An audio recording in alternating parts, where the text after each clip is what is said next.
Seasonal salutations. The customs associated with Christmas are enigmatic and often spuriously connected to ancient religious practices, sometimes with absolutely no evidence at all. Evidence, Jim. Evidence. Evidence, Jim. Evidence, Mr. Lee? Do you have her in there? So I'm here to uncover the actual origins of some iconic Christmas traditions. Let's get started. Christmas trees originated in the Holy Roman Empire. There are no examples of them outside this area before the 19th century, when they became popular among European nobility, being especially popularised by Queen Victoria and her German husband Albert. What are you doing, Albert? Nothing. Oh, yes you are, you naughty German sausage! The custom is thoroughly Christian in origin, being representations of the trees in the terrestrial paradise which were used in plays depicting the Bible. Evergreens were used for this because other trees would be barren when the plays were performed, and possibly also because they represent eternal life, whereas in Germanic religion coniferous trees are not important. The attested sacred trees of Germanic religion are the oak and the ash, both deciduous. Oh, is this putting anyone in a bad mood, huh? Is this putting anyone in a bad mood?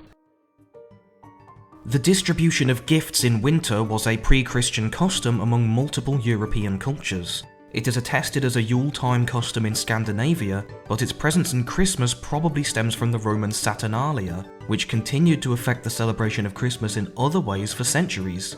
For example, the election of a mock ruler who gives Simon Says-like commands to his subjects originated in Saturnalia, but remained a Christmas tradition attested as late as the 17th century.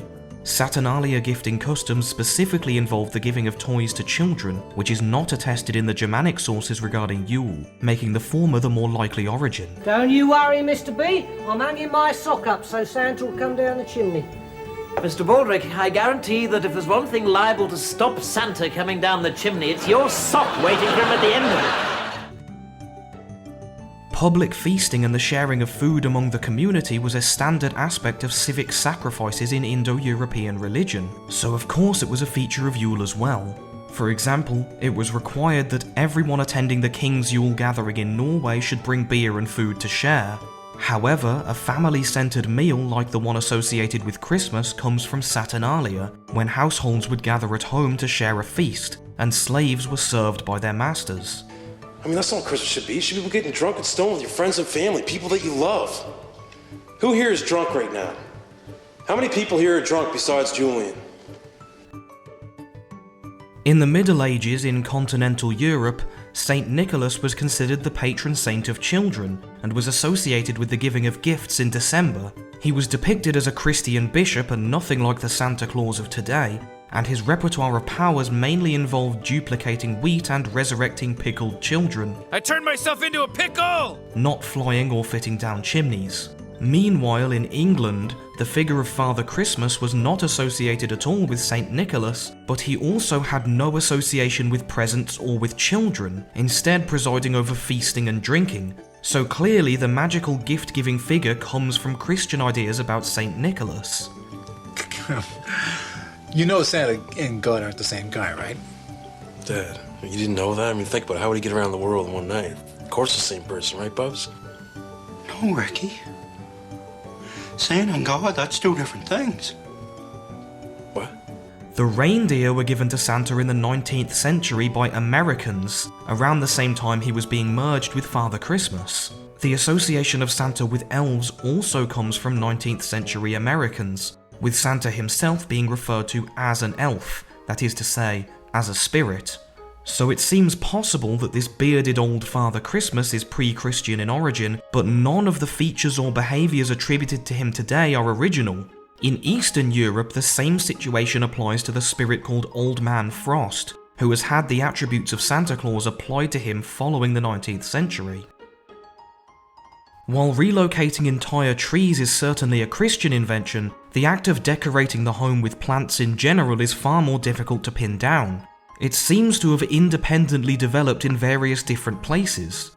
The Romans used wreaths of leaves in funeral ceremonies, and wreaths of laurel were used by Greeks and Romans as crowns representing power and prestige. How this could possibly translate into Christmas decorations is unclear. though Father Christmas is traditionally depicted with a holly wreath on his head, mimicking the laurel wreath which would have been worn by the Saturnalicus princeps. There is also an obvious connection to the crown of thorns placed on the head of Jesus during the crucifixion, and the result is likely a combination of these two notions.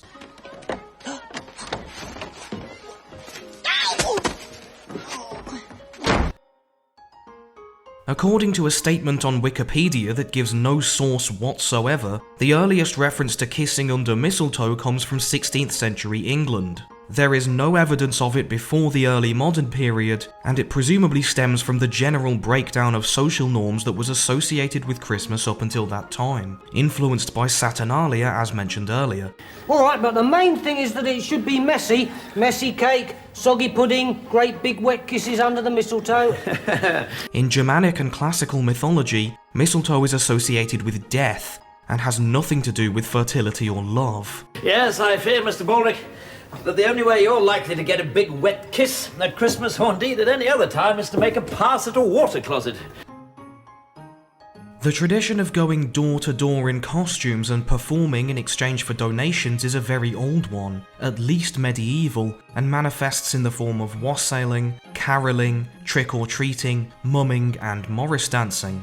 Its association with the heathen concept of wassail and its similarity to Celtic Samhain practice strongly indicates the likelihood that it is pre-Christian, and was possibly originally connected with our next tradition. All way round about, keep it crisp and even, brightly shone the moon that night, though that... In Scandinavian folk practice, a character called the Yule Goat traditionally visited households in midwinter in the form of a costumed man, and would frighten and punish unruly children while rewarding good ones.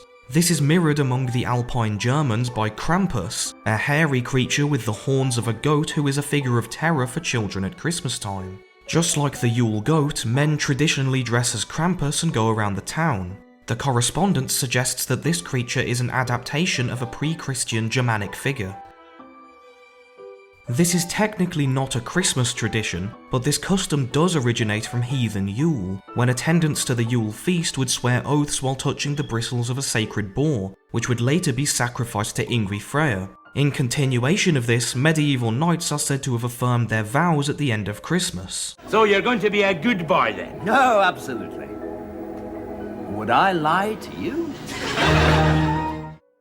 From what we've gathered, the Christmas we know appears to be influenced to an equal degree by Christianity, Roman Saturnalia, and Germanic Yule. It doesn't seem possible to unwind the different elements from one another and claim them on behalf of one or another. Fittingly, it is something everyone has to share.